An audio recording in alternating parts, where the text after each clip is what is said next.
Welcome back, everybody, to Salty Runback's coverage of the 2024 Collegiate Championships. We are now at a match point situation, and it is for SLU, as St. Louis taking 2 games in a row against the defending champions UST. Before we get into the draft for game number 4, we want to have our analysts, our guests here, break something down. And, Marty, you're normally the coach, or you're normally the player in this situation, right? Colomer is the one who's coaching you. But this time, you're going to explain to us an argument that you have, and then Colomer's gonna tell you, why you're right or wrong. Does that? It's the Ole Miss experience, baby. Yeah, let's go. Okay, so we're gonna send Marty to a full screen, and now Uncle Sam, it is now your chance. Explain to us. Oh my god. Whatever you want to explain. First of all, this is imperative that this is red, right here. Right. Okay. Now we can move. Okay, now we can move on. Great first point. Great. Yeah. Great Okay. first So point. that's my first point. Second point.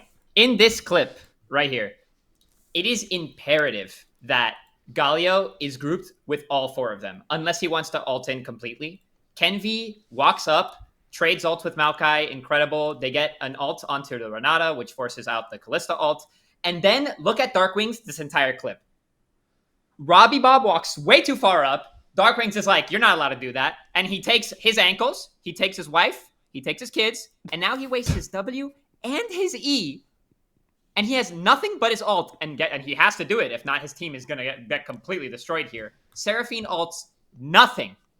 Darkwing waits 2 seconds, and Galio's ults in with no abilities. They're on like 15-second cooldowns. And then Darkwings is just, nope, yeah, I'll take that. Yep, I'll take you too. Oh, Kenvi, you're old. Get out of here. Oh, Trevor, you're also old. Oh, and he just keeps chasing him down and gets literally a pentakill, and the game's completely over by now.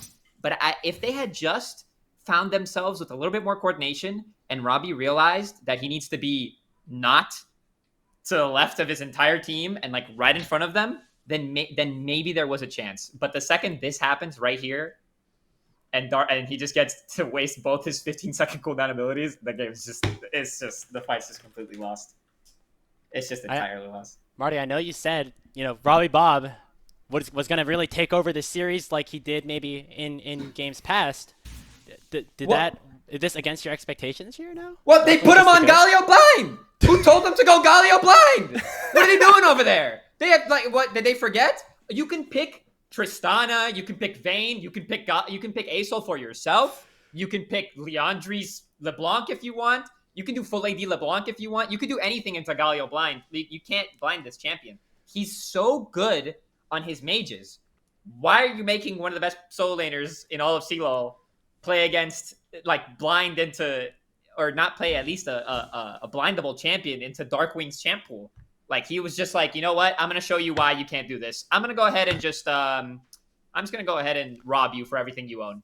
All right. Well, Colomer, this is Marty's preferred matchup, right? Mid lane. Did he cook or not? What do you think?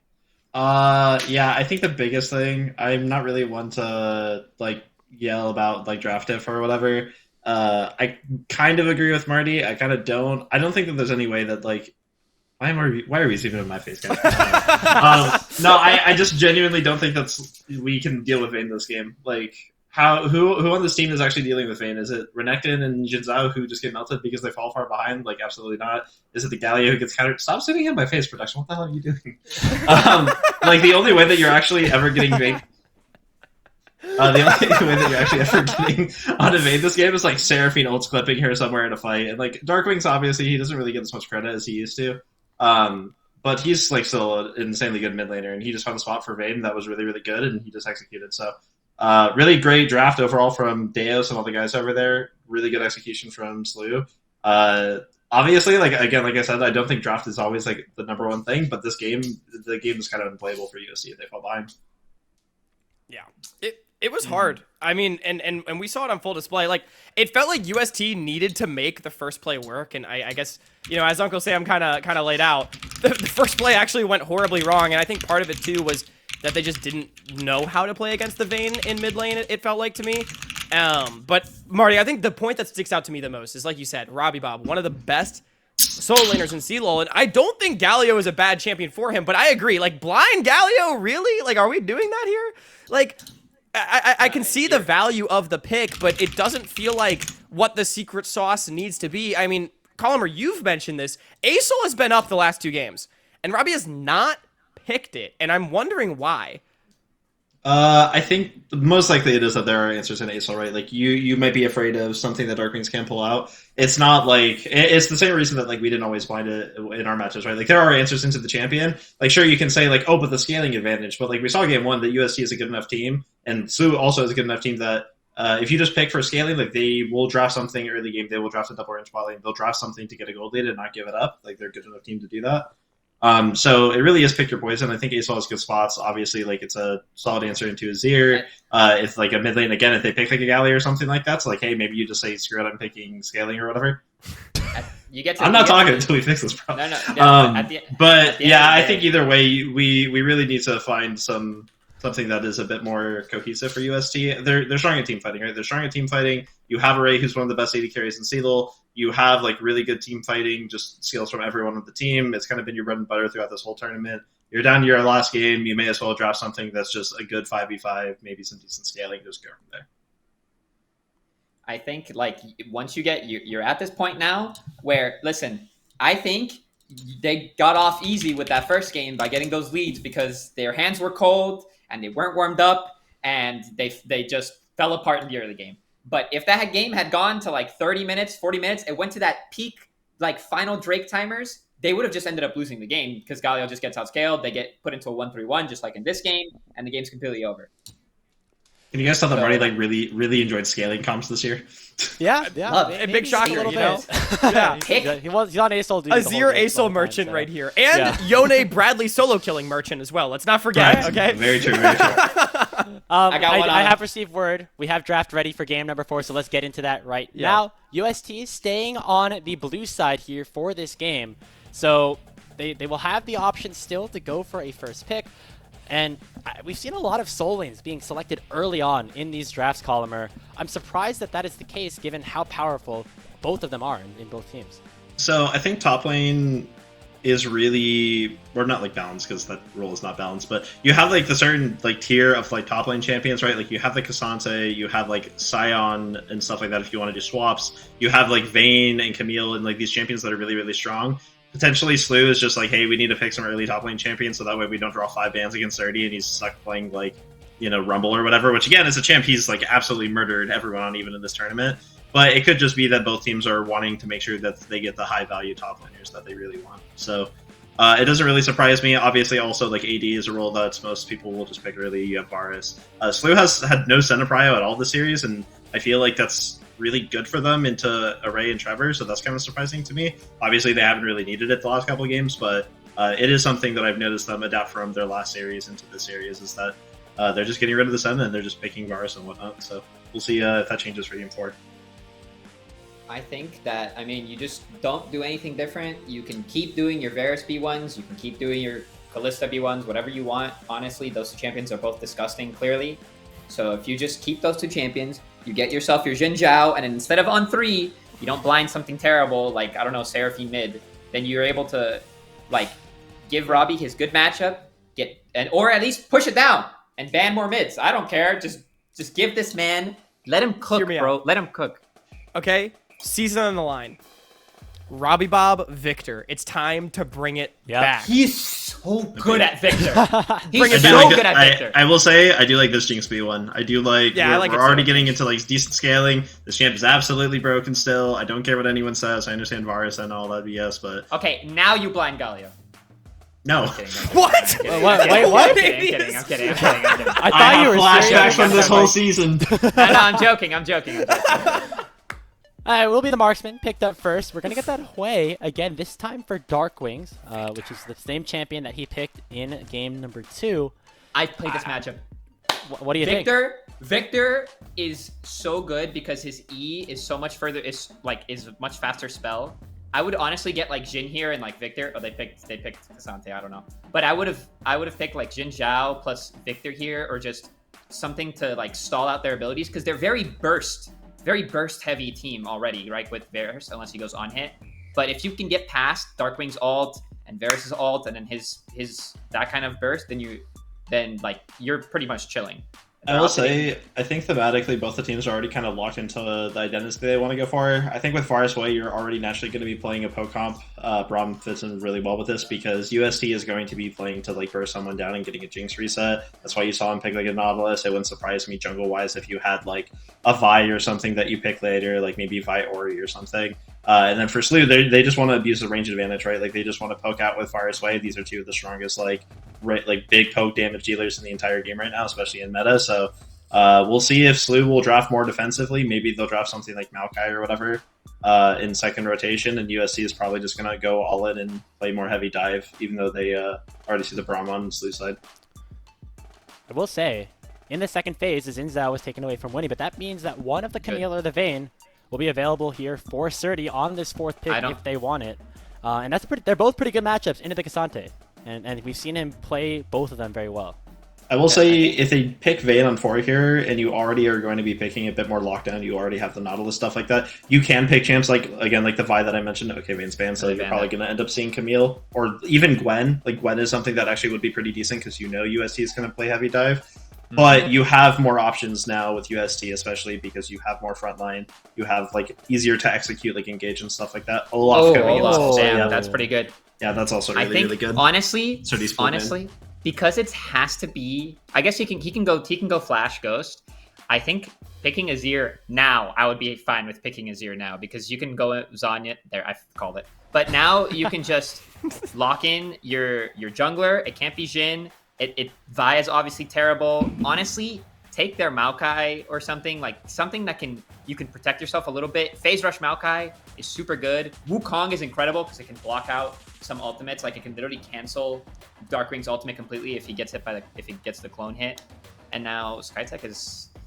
I mean, now they're gonna have to last pick jungle here for Slew. Maybe you just pick Maokai or Sejir. Yes, there's money. Yeah, I mean, either way, it's going to be the same thing. Olaf kind of adds a little, like, a different layer to it, because, again, like, you don't necessarily have to play poke. Like, you can answer. But I think thematically, Slew is just going to play for Varus and Way to try to poke them off of objectives. UST 100% has to play fights really, really fast. You should look to see Wukong play more of, like, a flank angle this game.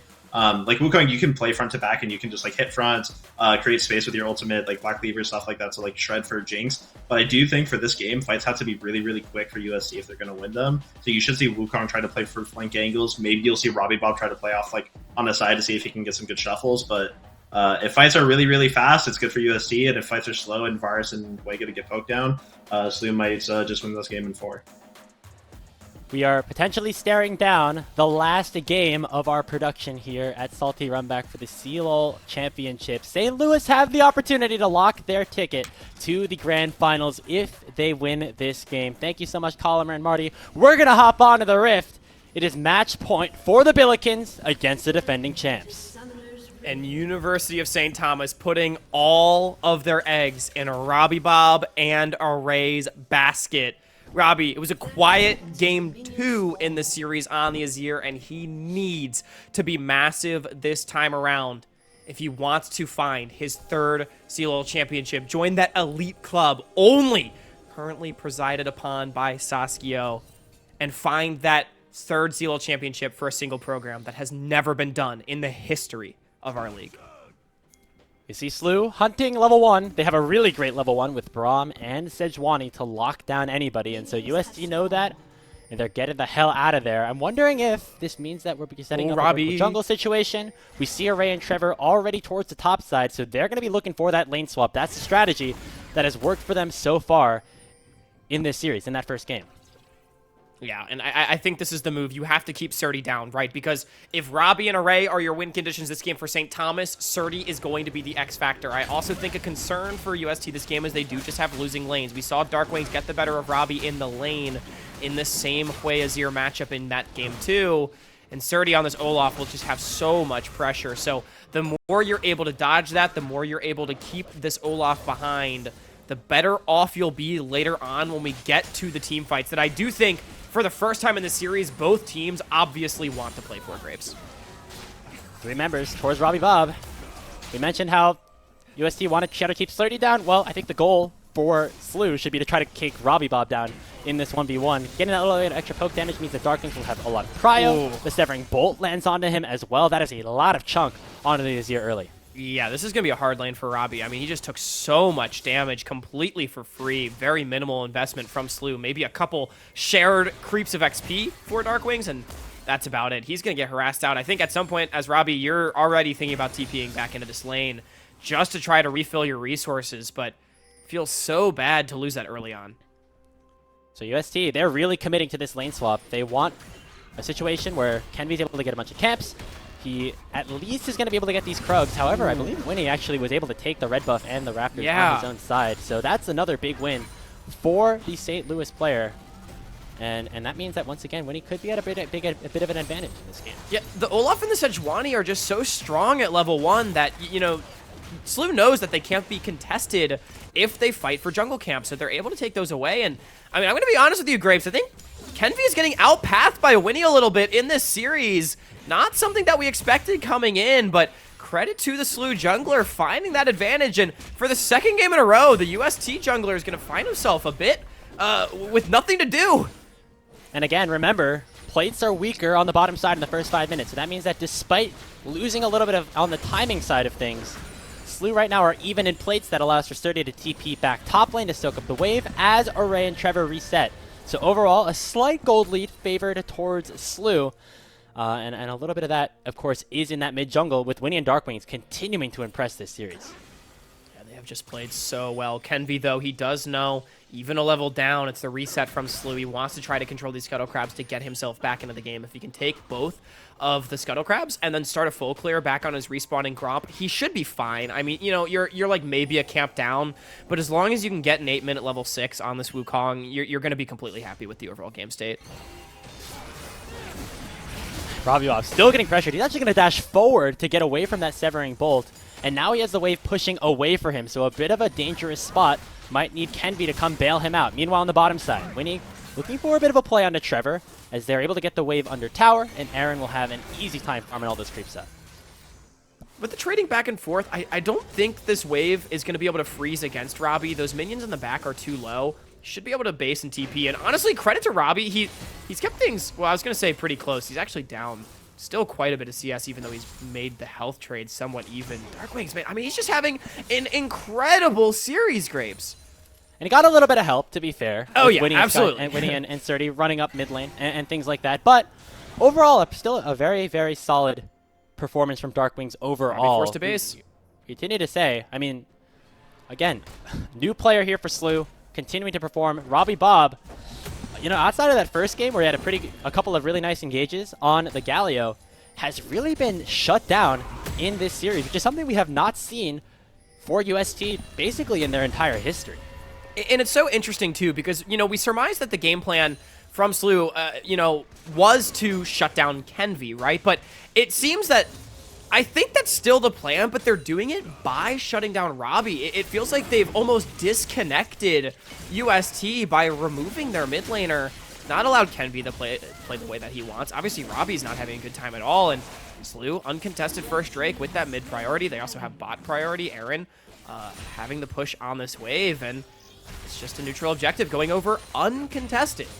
Slew. So we've gone back to normal lanes relatively early, similar to what we did in game number 1. But this time, it's not UST up about 2,000 gold at this point. It's a pretty even position across the map. So Robbie Bob got in there a little bit, still down a little bit in CS. We have a quick tech pause, so we are going to make sure that that is all settled. But overall, Hawk, we're seeing St. Louis play with just a bit more poise, a little bit more stability. And right now, they're in a pretty good position to take down the defending champs as they are on match point. And I feel like you can see the confidence that's come into this team. You know, 0-8 against, or 0-7, I should say, against UST coming into the series today, losing game 1. And then game 2, it was a win, but it was a bit trepidatious, right? It needed to be based on the compositions, but they weren't, you know, fully manhandling that game until they got that Baron, like 25, 30 minutes in.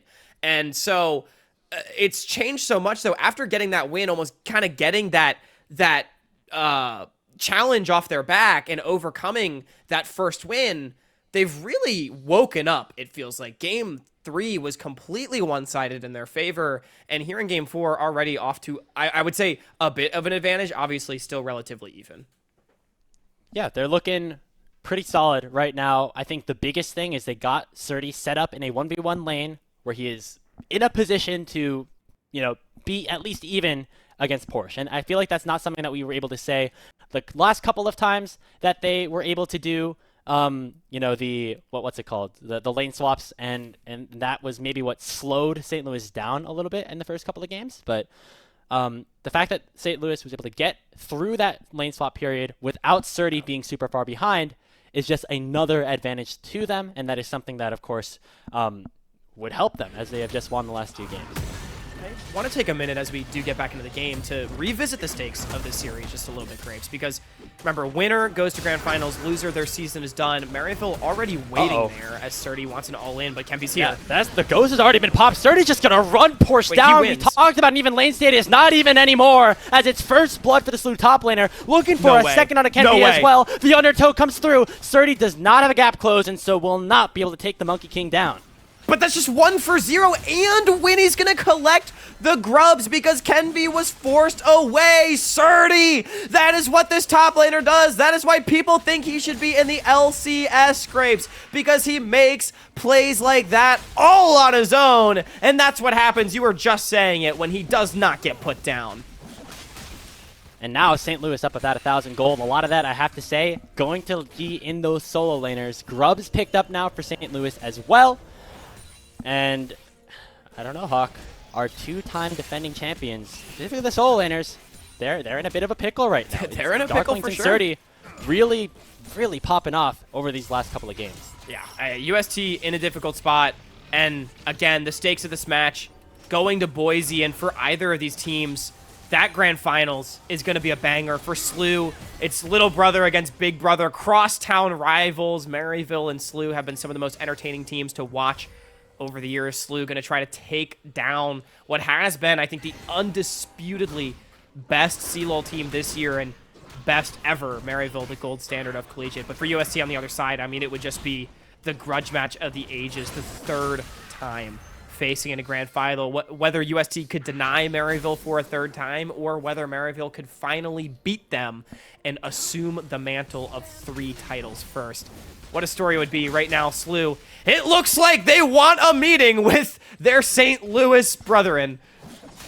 Still a lot of game left to play. Obviously, UST have the Jinx, they have the Azir. These are carries that can scale into the late game that were not necessarily prevalent in the games that they lost against SLU earlier in the series. But I do like the point that you brought up. I remember once we had our top 4 announced and Maryville in the grand finals already, I think I told you. We're going to have a great grand finals in Boise no matter what, right? It's either going to be the UST Maryville rematch, it's going to be the SLU Maryville grudge match, it's going to be Northwood making it to grand finals, which is a great story within itself. And we're still destined for one of those paths, and for UST, they want to make sure that it's theirs that we end up getting, that we have the potential for that 3-peat. They've got to start finding a way back in, because right now SLU has had full control over the map, not only that first blood, but also getting both the first spawn of Void Grubs and the first Drake. Not what you want to see if you're a fan of the Celts, Grapes. It can make things really challenging if you're not able to evenly trade those neutral objectives. Dragons have been so important in this series for, dictating where the fights are meant to be drawn. SLU having the luxury of picking up that first one. The second one spawning in a minute 30 definitely feels nice. And they're in a good position to fight for it, right? I mean, Array's not at that first full item yet. Robbie Bob really is not in a good position at all. And so, going towards that Drake, should have played Victor, man. Louis. I know Marty wanted to see it, and I know the Azir is also something that Robbie plays a lot of. But either way, still a lot rides on these 2 main carries, and they're not in a position right now to win a fight if SLU is the one to start up the Dragon. Yeah, I mean, at this point, you're looking at when can Array get those crazy resets, take over the fight? When can Robbie get that crazy shuffle? Something like that. He needs to be in UST's future. I will say, though, Grapes, to talk a bit more about Robbie Bob, there's a reason why this player has won 2 straight college championships. There's a reason why he's in conversation for the greatest to ever do it at this level of play, and it's because he's clutch. No matter how much he gets put down, no matter how you want to comment about his individual level of play at any given time, Robbie seems to always be a player that puts up and ices up when he needs to the most. And right now, this is the time to do it. Lock in and put the team on your back. Robbie may be one of the most clutch players we have ever seen at this level. This is the first time we've seen USD at like elimination point in a while. I'm trying to remember if their series against Maryville went to a game 5. I don't think it did. No, they've never been at match point in CLOL. This is the first time in their history. It's crazy. All in on the top side. Porsche trying to get a little bit of chunk damage on the Cert. He pops the Ghost to be able to escape. We'll have somebody fact check that just to make sure that we're correct and not spewing misinformation your way. But I mean, it is interesting, surprising to see UST in a position like this where one loss could mean the end of their CLOL run. Yeah, I at least know they've never been at match pointing as Maryville, so it would have had to have happened earlier in CLOL, which I maybe find when there was like very best unlikely. of 3s. Who knows? Maybe they like dropped the like game. I guess best of 3s if you drop a single game. So maybe that could be it, actually. But regardless, in a best of 5, they've certainly never been on match point. And by the way, we're only counting national championship. I could not tell you about things like Q or whatever. But Slew, in the meanwhile, just taking another dragon for themselves, getting that coveted 2-dragon stack. UST gonna feel compelled to fight for those in 5 minutes time. I think they. Like, I think like Gateway Legends, I think Maryville, like, River swept sure. them I mean, last year. they've not won all the Like, lands, so surely that, for only the national championship, they've never been in a match point in a best of 5. I can tell you that for sure. It's like one of those baseball stats that's just like the most random thing of all time. That's kind of what we're doing right now. Anyway, let's hold on that for now as Porsche is getting dove under the tower by 4 members of Slew. Does do the Pathmaker to block 2. Skytech, though, leaving the tower range at just the right time to make sure that nobody goes down. Kill credit to Surdy. This is the part where they put on the big screen, like, Porsche dove under a tier 1 tower at match point in a best of 5 in the national championship for the first time. Like, did you see how the Cubs had, like, some crazy stat? Yeah, that's what just happened right there. Yeah, all this to say, we're trying to get it that UST has been such a successful program for their entire existence, and which is now we're in a so position young too. It's even impressive with their backs against the wall. They're gonna have to put together a really good comeback performance. They have the tools to do it, as we have continued to allude to. Those carries still can scale into the late game. We're seeing Array specifically in a very good spot right now, taking 4 of those plates up top. Has that Kraken Slayer completed, so now if you're UST, you're looking for that reset. You're looking for the one kill that can get Array going in this game. Around on a Skytech. Array did get a lot of gold off of that rotation. Yeah, they got Candy on the way. The dredge line does not land on a Skytech, and now here comes Surdy. It's a 3v3, soon to be 4 with Winnie on the way. Ragnarok unlocked. Can they burst down the Olaf? The answer is assuredly no. It's a double kill for Aaron, and St. Louis is up 5-0 in game number 4. Grapes, it is starting to look dire for the defending champs as Surdy is a problem. 3-0-2 unleashed in this series. St. Thomas having no answers. Robbie's going for a big play, but Winnie is here.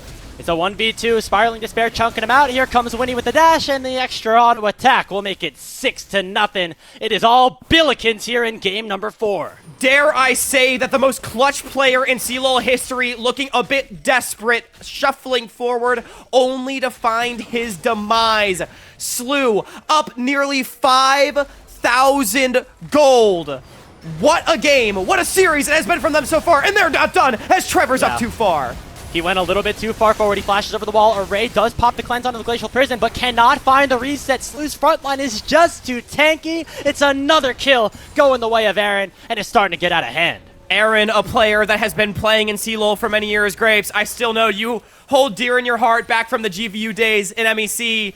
Stepping up, he has a chance to make his first national championship. Winnie from the storied University of Western Ontario, he has a chance to make it back to where he has not been for such a long time.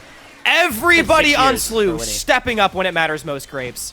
2018, Western Ontario. And that was the last time we saw Julius on the grand final stage for Collegiate. So it's been a little bit, but this guy continued to be a solid player throughout the years, has a play style that he's unapologetic about, and right now he is helping St. Louis in his second year here with the program try to make it all the way to the top. I mean, what a game, what a series. Slew, they have come alive. We said confidence after that first win that they found. It has been delivering in spades. They are undaunted by the composition. UST seemingly left floundering, and they do not get more mistakes. Down 5K and a Herald now as well. They have to find a miracle if they are going to continue their run. It's all up to Array at this point, right? Yeah, he has it's a a lot reset. of farm. It's a big reset. Big You Kenny need a flank. reset. I mean, it's just so hard to even find that reset now, right, Hawk? I mean, you need a big engage maybe from Robbie Bob, finding a shuffle onto somebody like Aaron. Because if you're engaging, if you're Nautilus engaging onto Surdy, onto Winnie, onto Skytech, you're not killing them fast enough before Slew AC.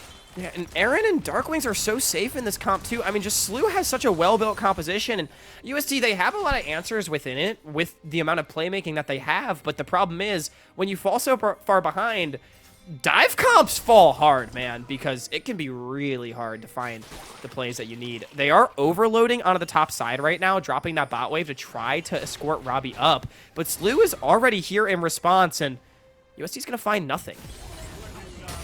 They might actually lose out on a member here as Robbie Bob once again in a 1v2 situation. Surdy gonna buy a little bit of time before finally picking up the kill. He's 4-0 on this Olaf now. He's making things look silly. The defending champions are now down 0-8 in a match point situation. Yeah, that's a 90% win rate. Solo queue NACL champion right there, Grapes, 4-0-2. You can unstoppable your way through the push of the wall before it becomes an actual wall. A funny interaction that Olaf has with the Azir right there. Surdy able to just make it look easy, pushing up on the tier 2, uncontested TP being forced from Porsche. USD, they're struggling. They're searching.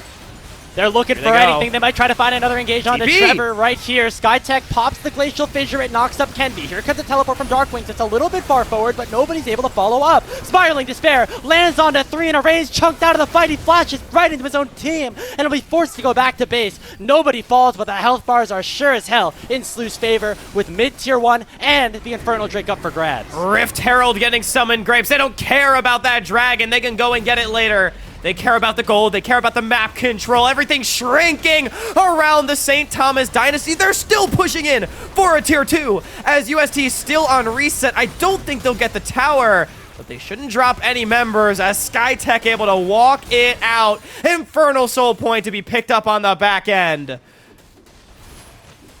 What a game. I mean, This is dare I say domination. it, we saw Slew play against Northwood 3-0. We saw them beat UCSD 3-0. This might be the most one-sided game that we've seen them play all season, and it comes at a point where a win right here would clinch their ticket to the grand finals. This team has had so much willpower. They faced so much adversity. They dropped down to the lower bracket to the same team that they're playing right now, and they're making things look easy in this decisive game. I mean, someone get the Grim Reaper meme. They have eliminated Ole Miss. They have eliminated Winthrop. They have eliminated Northwood. And now UST. They would be running the gauntlet of all of the other top teams. Grapes, we talked about a big 5 coming in. Maryville's already at the top. Slew hasn't seen them yet. But they've eliminated, if they win this game, every other team in that category. What an unbelievable story. By the way, they're doing all of this with Skytech subbing back in.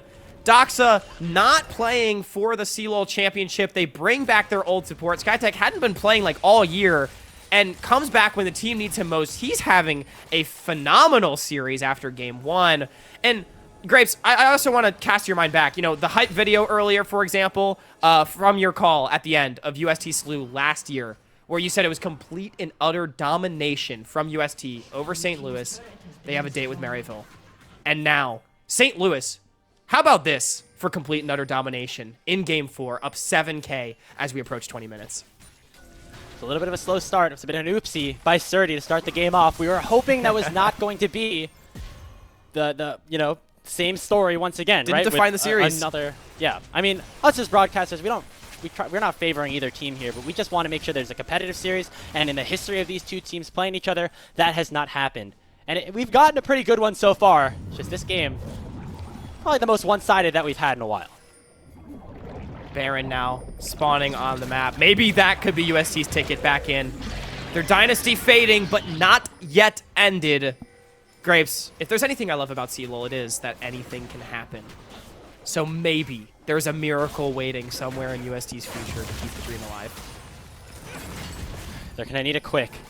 St. Louis, I believe, if they just start this Baron, like, Yeah, like honestly, it's pretty hard for UST to stop them, right? So they're going to try to get priority mid. They have Surdy with teleport on the bottom side of the map. If UST waffle for a little bit too long mid lane. That tier 2 tower is going to go down.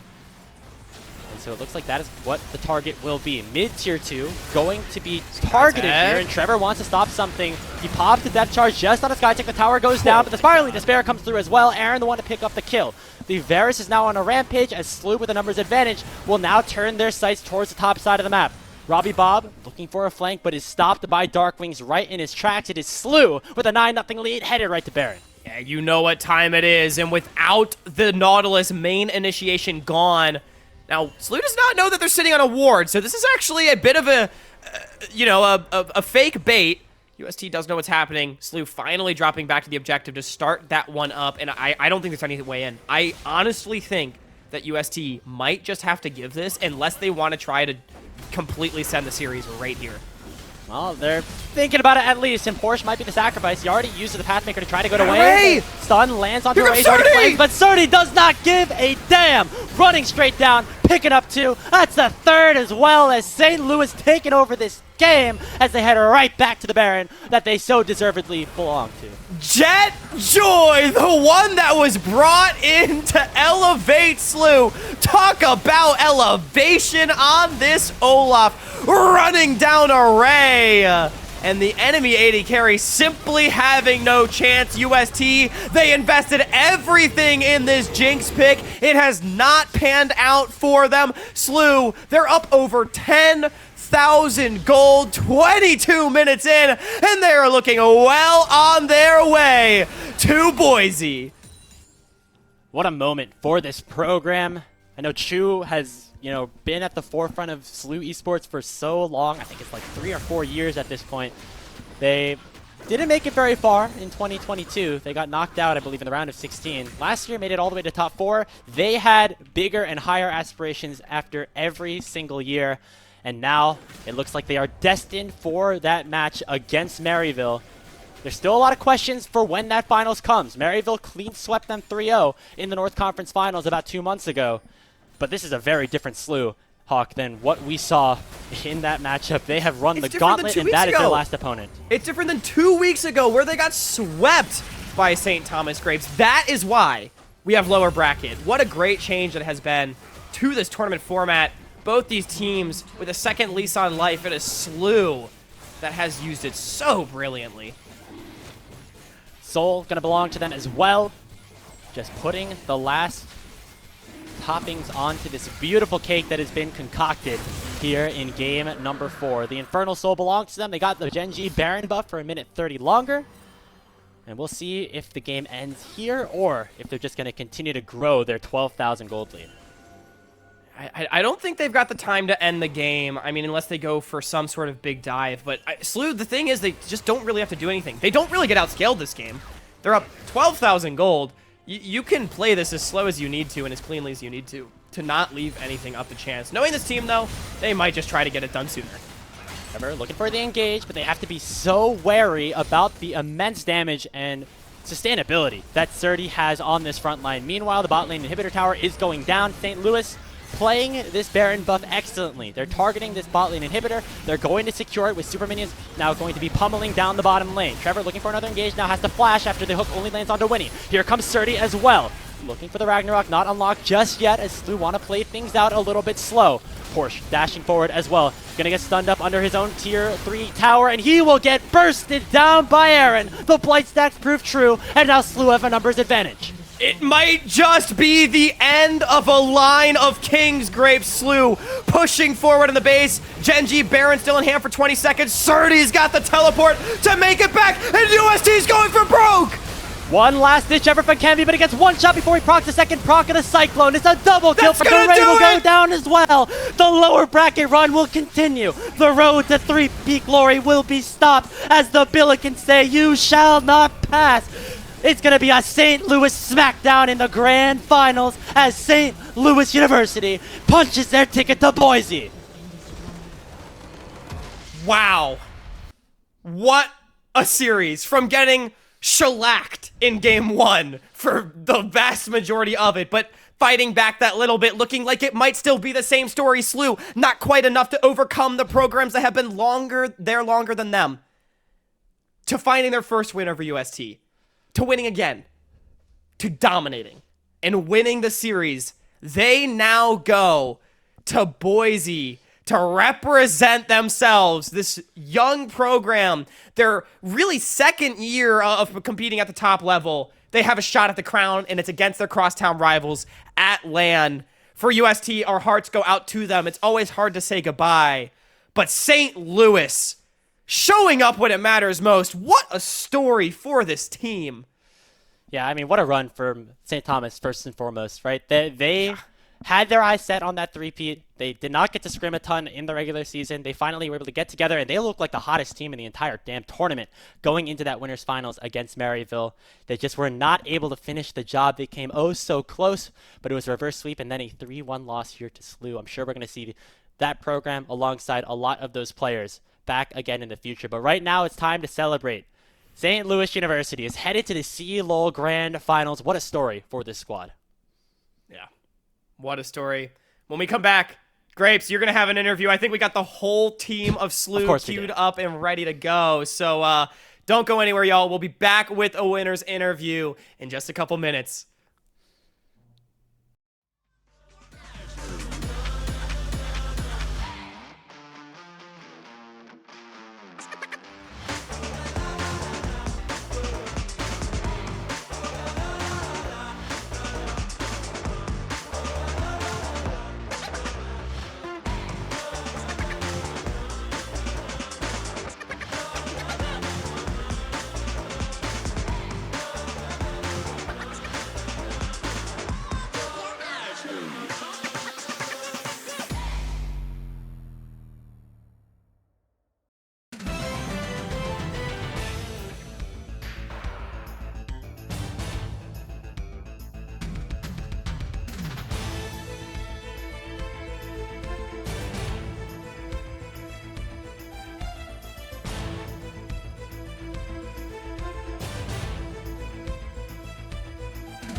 Hey, Welcome back, everybody. let's go! To Runback's coverage of the Clap it up. 2024 CLO Clap it up. Championships. We are here in our post-game interview with the entirety of St. Louis University. Again, as it is tradition, Aaron, the one leading the charge here with the headphones in. Man, we're seeing you so much on this interview stage. I mean, it must feel good to keep winning these series. Right? You're not gonna say it. You don't, Wait, you don't wanna no, say I'm anything? hearing like double. I'm hearing double. Hold on. You should probably mute in the vMix call. Wait, I'm You're viewing. hearing double. Wait a minute. Oh, this is awkward. Hey guys, Wait a how's it going? minute. Nah. Why? I what is happening right now? I can't hear. Well, Aaron, can you hear me? I can hear you now. All right, yeah. What's up? What's up, bro? Hey, wait, we're good? Are we good? Yeah. Okay. First question. What was the question? No, just you guys keep winning. How does it feel? No, it feels good. I mean, like obviously, like I said yesterday, like it's been a long ride. I mean, like honestly, it's been a pretty. We've had like a lot of shit happen, so it's like. Build them bridges. I mean, yeah. I mean, it's just been amazing. Like I'm just so happy to win with these group of guys specifically. So. I mean, you guys lost to UST a couple of times in the last year or so. Lost to them in the CLOL semis. You lost to them a couple of weeks ago. What were the differences that you had to make going into this series after losing a couple times? I mean, obviously, like we were pretty confident going into top 8 against USC the first time, and it kind of just like, realistically, it kind of like just like shattered us when we got completely fisted. Completely fisted. I think that's fine to say, right? Completely fisted. Yeah, and then, yeah, I mean, good, yeah, that's and then fine. we went That's down fine. 0-2 to Ole Miss, and it was a little scary. I mean, we literally could have went 0-6. We literally could have went 0-6 and just been out with like the roster that we have, and like, I mean, literally just we had last stand on 0 when we were 0 down to Ole Miss 0-2, and we came back. And we were able to have like a whole week to just seriously practice because, I mean, obviously we have the talent. Like my whole team is just so good. But like we were able to like actually work as a team. And I think it showed like these past 2 weeks. Like we threw at Northwood and then we had a pretty convincing 3-1 today. So it's like, yeah, I'm really happy. I mean, like it just shows like how much work we put into because like we literally just talk about the game 24/7. We talk on the TV 24/7. We play solo queue 24/7. We clock in 9 to 9 or 12 to 4 a.m. Like this guy didn't sleep today, but it's all good. Let's go, Saints! I know you guys have had a lot of, Aaron, you specifically have been on a lot of teams where you have been in person. Just speak to what it's like getting to, be a part of this community and be a part and get to join the team every single day. Yeah, I mean, obviously it's a crazy. I mean, it's like obviously I was on GVU and like being with them like every day. It was like it made like we were like not very good, but like us being together made us a lot better than we should have been. So That's like, right. it's just like super good experience. I mean, like these are gonna be my friends for life. I mean, like we build bonds. Like we sleep together, or like we are like nah, but, like we. I mean, we do everything together. Pause. And yeah, I mean, it's just I'm just really happy. Like. These are our boys for life, and we're gonna eat some good Korean barbecue tonight. Hey, soju. Oh wait, nah. Well, you guys are. What's up? Nothing. You guys are headed to the grand finals now against Maryville.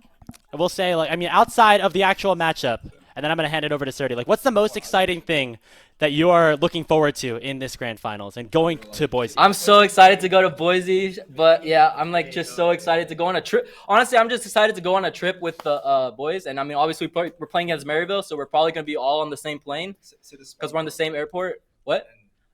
And I'm just like, we're just so lucky to be just 5 young men under 20, like near the age of 20, and just traveling the world together. It's just a beautiful experience. Yeah. And I just want to say, just shout out to my mom and shout out to my girlfriend and shout out to Chu, shout out to Deos. I mean, like, and then shout out to all my teammates. Obviously, it's just like a great experience. And shout out to Doc Haskell and anything to say, Jet? He wants to say. Yeah, like, we need the Serty trash talk. I know he Yeah, had last experience words with from you. Maryville. Yeah. We need the last words. I already beat Maryville once. Unfortunately for them, when you're below LCS, like Faker, all roads lead to me, and you're not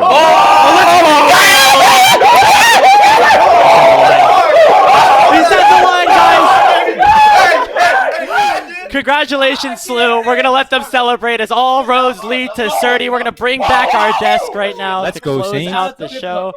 Let's go, Saints. Show the pip love to close things out, man. That's an entertaining group. What do you think, guys? All roads lead to Serty that's confidence right there. That's all I'm gonna say. Wow. Bro just compared himself to Faker. That's wild. that's what's up. Oh man. God. Well, we are here to close out the show, of course, with our Ole Miss brethren. Last thoughts about the series overall before we take a look at the bracket and things like that, guys? I want to give a shout out to Slew. Like, obviously, we just spent like 5-10 minutes talking about them, but I think going into like round of 32, especially after what happened the last time they played Maryville, where they kind of just got murdered every single game, I think that their stock was really, really low. I think a lot of people were like, "Oh, like if anyone's gonna like," and even I thought this, frankly, like if anyone's gonna try to like contest Maryville, it's gonna be UST, it's gonna be like Old Miss, like maybe it's gonna be Winthrop, something like that. And I don't think that they got a lot of credit. So I think that they've had a lot of growth basically from when they lost to UST 03, and then when they were down 2-0 to us, like they've scaled up so hard. A lot of the weaknesses that I saw in their games in those first couple series that I just mentioned, they're fixing a lot of them, both individually and as a team. So a lot of credit to them. I was bantering with you a couple weeks ago, and I was just like, well, if you play Maryville, it's just going to be 3-0. And I'm not really confident that Maryville is going to 3 them when they play in finals anymore. So, all the credit to SLU, and again, all the credit to Maryville. They're still the favorites by every single stretch of the imagination. Like, let's not kid ourselves, but it should be a good finals. It's been a good ride, but finals should be very fun. Yeah, should definitely be a very fun finals. I mean, wow, it's crazy. We've come so far in the CLOL season, and now it's only down to the 2 crosstown rivals. Grapes, we can take a look at the bracket again. Maryville against St. Louis. It is as it was written. St. Louis University making their first ever grand finals. Maryville back to a familiar place, but trying to win their first title in 5 years. The Gold Standard program yet to hoist a trophy in a very long time. Marty, I'll toss it over to you. SLU going to be the team that tries to stop them. I mean, I like to only. Marty, you're muted. You're muted I'm in muted. Discord. We can, if you're talking. Oh, sorry, I have AIDS. I was just saying, like, I like to give my perspective from, a mid laner's point of view, and I've obviously never played against. It's Spyrex, right? That's Maryville's. Yeah. Yeah, I haven't. I think I've played against them maybe once. I played against them in solo queue, but not really like in a competitive setting. But I know that Dude's ice cold. I know that Dark Wings is obviously nasty, and I learned a lot from playing against Robbie Bob and Dark Wings, and watching them play against each other was obviously super exciting. So I'm very excited to see how the guy that I learned the most from comes out and plays against the best mid laner in all of CLOL, right? Because I think that that's what he is, quite honestly, after watching these other Maryville games. So let's see it. Just overall, first season with this double elimination bracket with best of 5 from the round of 16 onwards. I mean, Collimer, it's been I'm sure you'd like to have gone further a little bit, but it's been a pretty good tournament to watch overall, right? No, I was really happy just showing up to Northwood and getting slapped in the face. No, I do think I've been obviously somewhat critical of how CLOL has gone this year for a lot of different ways, but Double Elim by far was the best stretch of how things definitely could have gone. I think it balances having those underdog stories that we from the teams that in run of 32 and 16 kind of made their way, but it also rewards teams and even kind of shows that teams are a little bit stronger than they might have given credit for, right? So we'll say, for example, Northwood. When Northwood beat us, everyone was just oh, cool, they had their upset. But, they managed to show, even after that series, that it wasn't just, a one-off fluke day for them. And, they managed to have a solid performance against Fisher. And, they continue to show it. So I really like Double Elim. I think it's probably the best change that they've done in CLOL in a really, really long time. So very thankful that we had it this year. And hopefully next year we have it again. Yeah. All right, well, it's about that time as we wrap up our show. We're going to first say goodbye to our guests, and a big thank you to Collimer and your Uncle Sam for taking the time and hanging out with us here on the desk. Collimer, I'll start with you if you have anything final that you want to say on your own end. I don't think I have much. Obviously, it's been a fun year for everyone involved in the space, and Boise will be no different. So for those of you who can or that are going to have a good time out in Boise, thank you for all the teams we've competed against. Whether it's we played you one time, even USC, we never even played them. To Winthrop, I think we played them 87 times this year. It's always fun competing against everyone and getting to form these friendships and relationships and whatnot for the entire year. So it should be fun, and I look forward to next year where hopefully we'll be kicking everyone's ass then. Not gonna lie, I didn't hear a single thing that you said because I was looking at the cat. Marty. Sure. He wanted to get. Last words? Listen. He's been locked in my closet for 20 minutes, so because I didn't want him making noise, and now he's out, and he likes to get thrown on the bed. Oh God, get off my face! What's wrong with you? Okay. Anyway, nothing. I just wanted to say, thanks for having me come on here. It was really fun talking about draft and watching these guys play, and then all the shit talking, and obviously these guys. with their sunglasses at the end, trying to make themselves look cool. All roads lead to me type faker feel vibes of inconspicuous yet badass. You know how it goes, but I really want to see, like, if obviously this guy shows up and he plays like crazy, so I want to see the rest of their team do the same thing and then have a really good game, and I'm going to be watching. So All right, well, thank you guys very much for wishing you guys the best of luck in the future, as well as hoping that you enjoy the grand finals once they come around in a couple of weeks. But Hawk, that's it for the Salty Runback production of the Collegiate Championships. And just want to say from the bottom of our heart, thank you so much. It's been a pleasure to be able to cover all of these games, and we're looking forward to more in the future. Yeah, if you like what you saw, we can pull up the GoFundMe link one more time. If you do still want to support, and behind the scenes, we can go back to the 2-box of the two of us to close out the show, Graves, because we do want to say a bit of an extended thank you to everybody that has been here for this show. Graves, a little over a month ago, we were not really sure what was going to happen. Oh, perfect. We were not really sure what was going to happen, with CLOL and with the broadcast this year, and we took a chance on an initiative, and the community, I think, showed how much they value this league, how much they value Collegiate, and how much they value these players. And we were just honored to be able to present that to your all screens, and it was the support of the entire community that allowed us to do this in the first place. So from the bottom of our hearts, we cannot thank everyone that has supported the stream enough. And if you do still have the means, want to further support the stream, you have the GoFundMe link. You can type !donate in chat, and that'll take you there. Yeah, and before we go as well, a big thank you to all of the production staff and talent that were able to help us along the way. We're going to shout them out all here as well. Just the fact that we had so many passionate people and producers and casters and everything come together to work on this project. I mean, I couldn't have been happier with the people that ended up joining us, and it was a ton of fun getting to work with everyone this. Yeah, I mean, it's incredible how, with what the resources that we had and what we were able to do, that we were able to have so many talented people involved in helping us out and working so hard to make this product as professional and as entertaining as possible. All these amazing people behind the scenes as well. I want to give a extra big shout out to that middle row right there, Rare Adam and Camcom, for building the entire show package as you have seen throughout all of the broadcasts. Cyanidance, Leanne doing all of our graphic design and being an associate producer for us.